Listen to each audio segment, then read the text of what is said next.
साहेबांनी एक प्रश्न विचारला की एनडीव्हीआयचा फुल फॉर्म काय, याचं उत्तर पाहिजे का आपल्याला? नकोय. अध्यक्ष महोदय, मी आपल्याला सुरुवातीलाच या ठिकाणी माझं सगळं क्लिअर केलेलं आहे.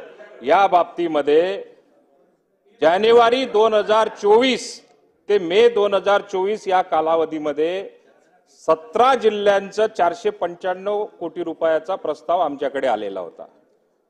त्याच्यानंतर 5 फेब्रुवारी 2024 ला मंत्रिमंडळाच्या बैठकीमध्ये एनडीव्हीआयचे निकष लावून त्याच्यानंतर याच्यावरती मदत करावी आणि जिल्हाधिकाऱ्यांकडून परत प्रस्ताव मागवावे, हा एक निर्णय झाला.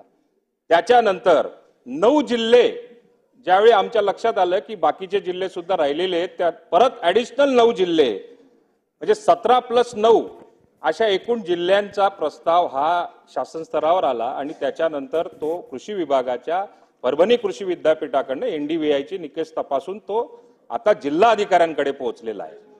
मी आपल्याला अध्यक्ष महोदय सभागृहाला हे सांगू इच्छितो की हे सगळे निकष तपासले गेलेले आहेत. जिल्हाधिकाऱ्यांकडनं परत एकदा त्याची मागणी मदत पुनर्वसन विभागाकडे आल्यानंतर ती ताबडतोब वितरित केली जाईल.